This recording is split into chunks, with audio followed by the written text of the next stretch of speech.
We Have Concerns provides you with joy, we hope. Yeah, we hope. We never check in to see. Value? Yeah, we'd like that. Well, we would love some joy and value in return in the form of money. Can we have some money? Yeah, give us some money. Patreon.com/wehaveconcerns. Patreon.com/wehaveconcerns.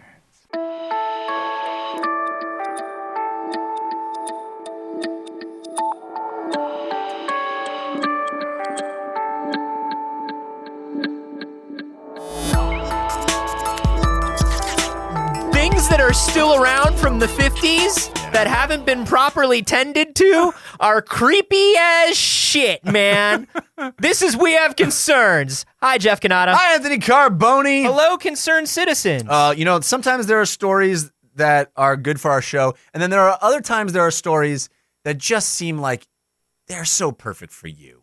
Just written right for you, For Anthony. me? Yes. My stars, was it in Cool Guy Weekly? No. Was it in I said for you. Good Looking Man No, Monthly? I'm talking about a story for you. Here's a blog specifically for cool guys who know what's up, and they've got good looks and cool fashion. It's called, there's another website called Self-Delusion Monthly. Yeah. This was sent to us by iGuessed on our subreddit, which is wehaveconcerns.reddit.com. You can also send stories to wehaveconcernshow@gmail.com. I swear to God, if you send me a story over Twitter, though, ooh, It happened this week again. it happened and it disappeared Yeah, I don't know. into the ether. I don't know what it was or who it was from. Probably was a real good story. It was probably great. Who knows? Sorry. God knows. Anyway, this is a really good story for you. Basically, some dudes, psychologists at the University of Arizona, set out to prove terror management theory, which is the theory that says that humans are motivated by thinking about death. Of course we are. Of course we are. Also known as Anthony Carboni's life What other motto. fucking motivator is there Yeah. when you get right down to it? The most basic level of who we are and what we are built from is fight or flight. It's not even in our brain proper. It's in that weird little bitty part of the brain that's not even the brain. Yeah. If you had most of your brain missing, you'd still get fucking frightened of shit because that's what's supposed to happen. Survival. That is what we are built for. But most people spend a lot of energy not thinking about death. Yeah, waste of time. Yeah. It's coming for us all. Think about death. I don't want to. No, stop right now, everybody. Oh, man. Think about death. Yeah. It's coming for you. That's the kind of positivity you get from this podcast. It is stalking you at every turn. Yeah. It is inescapable. We just lost listeners. You will die. I don't know how. I don't know when. It may be a very long time from now, and I wish you the best, and I hope it is. But you're gonna fucking die. Oh man. That's the everybody- motivator. Everybody just pushed pause on their iPad. Yeah. Take it in. Yeah. Really think about it, because that's when you're going to go, shit, there's stuff I want to do. What do I want to do? What are the big things that I got to do? When you think to yourself, I'm going to die, what is the first thing that you think you have to do? Take a poop. Oh, sorry. Wow. Well, just usually it's when I think I'm going to die, I just want to, never mind. I want to, make some purpose in my life. And that's the idea here, is that human beings seek self-esteem, meaning symbolic immortality when confronted with the fact of their own impending demise. Yeah. I mean, that's all worthless, though, too.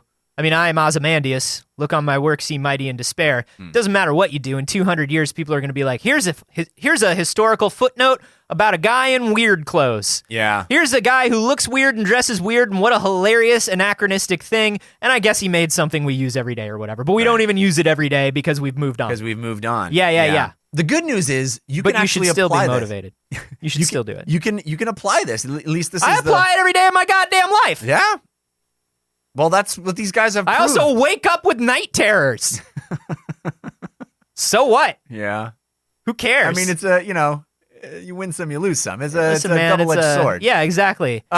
Here's how these guys set out to prove that this is actually an applicable part of our human psyche. What they did is they got basketball players to play 2 back-to-back one-on-one games. Okay? The first time they did it, they took a survey afterwards that asked them how they felt about basketball. Yeah. The second time, half of the people did after the first game survey about basketball. Second half after the first game survey about death. Yeah. About their own death. Yeah.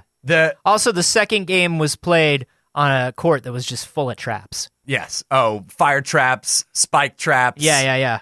Laser traps. Yeah. Bottomless pits. Oh, man. Which, swinging by the way, scythes. thank God we have grants in the university system that can pay for these kind of studies. Because it's not easy to construct a basketball court full of traps. No. And it's good that these studies are being funded by completely independent organizations that have no skin in this game whatsoever. I mean, you wouldn't find, for example, a lobbying effort to give them money to create specifically for spike related things. No, well, nobody would ever do that. No. And nobody would ever do that, especially not the spike lobby. The spike lobby. Not doing that since 1952. So these guys, so what happened was the guys that thought about basketball, exactly the same performance level in the second game. Mm-hmm. The guys that thought about their own death, 40% boost in their individual performance, more made shots, higher scoring.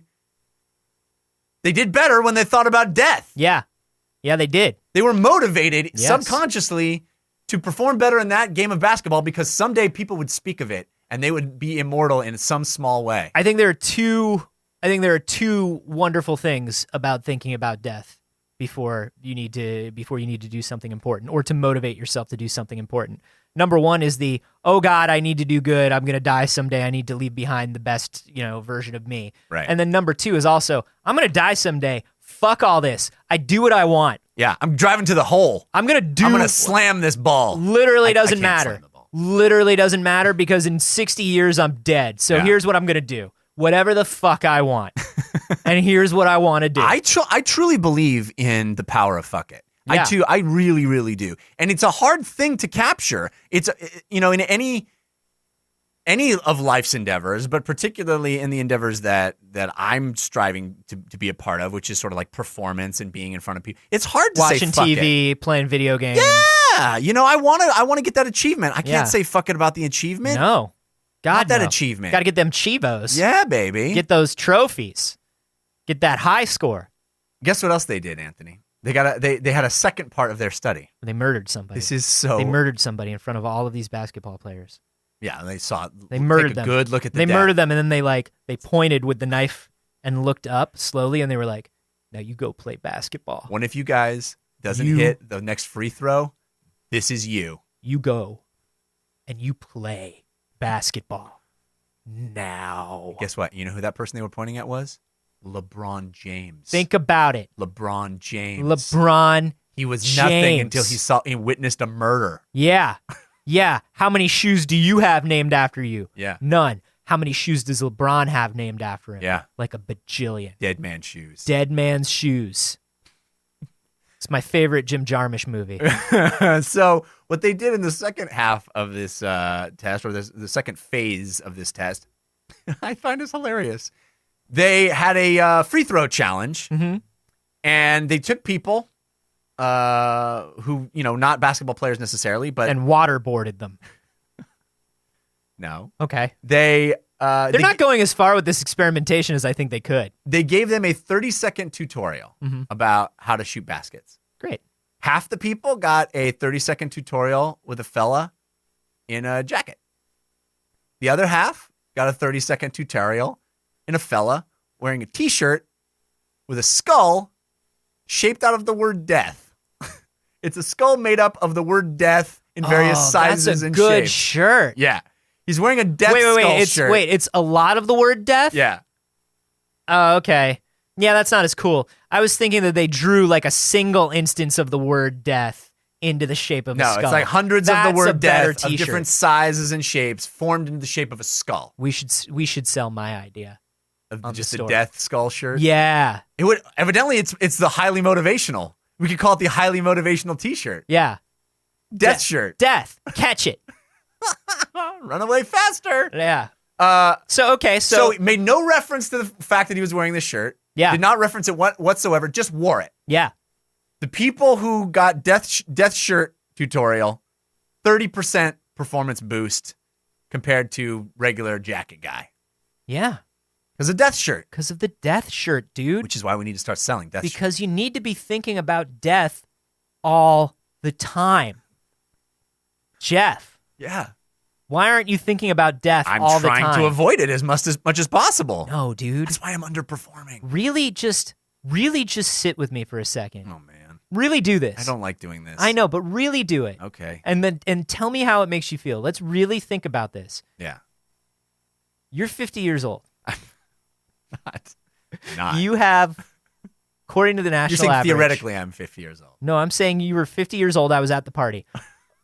You're 50 years old. You've got like 35 years left. What? 35 years. That's it. Yeah. Literally, there is no Jeff Kanata after that. Yeah, probably though. We'll probably figure something out. No. There'll probably be some sort of breakthrough. Literally, no one has ever been saved. Pretty sure. Literally, no one has ever. There's never been a me before. What do you think it's gonna feel like, Jeff? It's gonna feel pretty great to live forever. No. To die. Now, what do you want to do with the rest of your day? Not this. Yeah, but what do you want to do? Like, seriously. Does that hype you up, or does that give you any kind of clarity when you think about things like that? No, it feels overwhelming in the sense of there's nothing to do. There's nothing to be done that can outpace that. In fact, I mean, you nearly broke into instant karma there. Yeah. You nearly started singing instant karma. You were so close. I was like, is he going to do it? Is he going to do it? That's the kind of decision you would make if you thought about death every day. You'd be like, fuck it. Fuck the rules. Fuck paying the royalties. We're going to sing instant karma in its entirety on this podcast. Catch me if you can. Lennon Estate. Yeah. Nothing makes you think about death quite as much as having a kid. Yeah, right? I would imagine so. I would imagine you look at that kid and you're just like, shit. Yeah.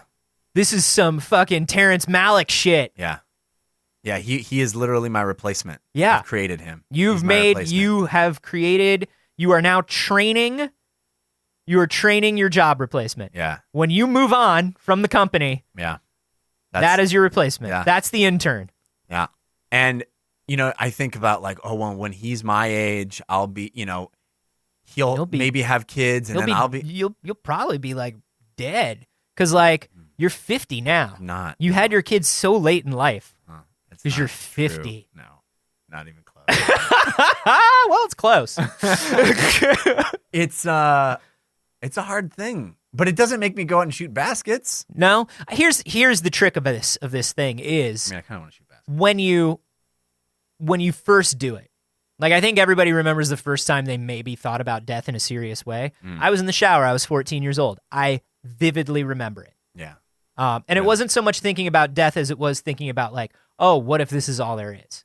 This shower? Like the idea, this shower. And I was like, well, I'm getting pruny, but it's warm. So this is pretty dope.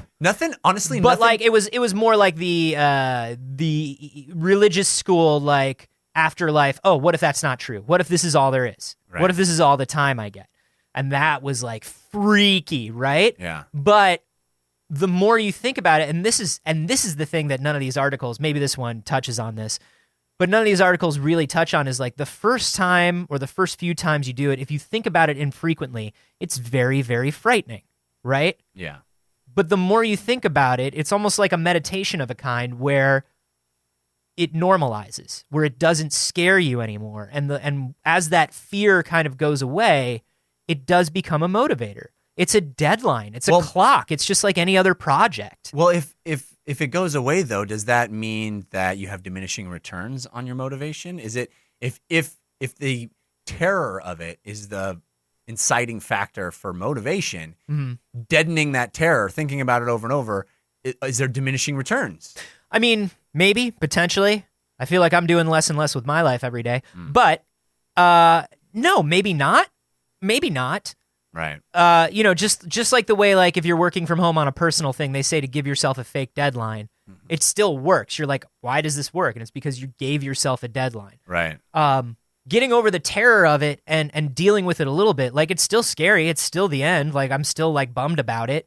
But it doesn't make me, here's the thing. It doesn't make me want to curl up. I saw the look in your face a minute ago that you wanted to curl up on a couch underneath a blanket That's and so nice. and like binge watch something and avoid. Like, yes, that is the part that goes away. And the part that's left is like, shit, I got to get moving. Do you think that if we all knew the date, our own personal date, that it would be a positive thing? That you would be like, okay, I can plan some shit? All science fiction tells me no.